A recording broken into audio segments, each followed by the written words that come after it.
நான் வாங்க வேண்டிய அடியே இன்னொருத்தன குத்துட்டு வந்த மச்சான். ஆனா லேசா டச் பண்ண மச்சான். Excuse me, Prabhu.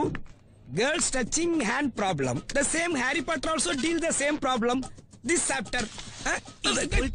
Bad boy. Torture பண்றேன். ஏய் தான் ஃபிகர் போயிடுச்சுல. போட்டு இங்கிலீஷ்ல பேசுறீங்க. டேய் நான் ஃபிகருக்கா பேசல மச்சி. பேசிக்காவே நான் உங்களுக்கு இங்கிலீஷ் தெரியாது இல்ல? தமிழ்லயே சொல்றேன். இந்த மாதிரிலாம் பண்ணி வந்துன்னு வையேன் எந்த ஃபிகரும் மதிக்காத மச்சி. இப்போ எனக்கு ஒரு ஃபிகரை பிடிச்சிருந்துன்னு வையேன் என்ன பண்ணுவேன் தெரியும்? கேள நீ கேள. ஏய் முருகன் நீ கேள. ஏய் நீ கேள. ஹலோ ஆமாங்க. நீ கேளு மச்சி. கேளு பிரபு. என்னடா பண்ணுவ? நேரா அந்த பொண்ணாண்ட போயிட்டு இந்தா பாருமா எனக்கு ஒன்னா புடிச்சிருக்குது உனக்கு என்ன புடிச்சிருக்குதா புடிச்சிருந்தா ஓகே இல்லன்னா லாஸ் பாவம் அந்த ஃபிகருக்கு நமக்கு 1000 ஃபிகர் மடியும் மச்சி. டேய் உனக்கு வெக்கமே இல்லையாடா? கான்பிடென்ட் வாழ்க்கையில இந்த கான்பிடென்ட் இல்லைன்னு வையேன் பிக் ப்ராப்ளம் வச்சு அதுக்கு தான்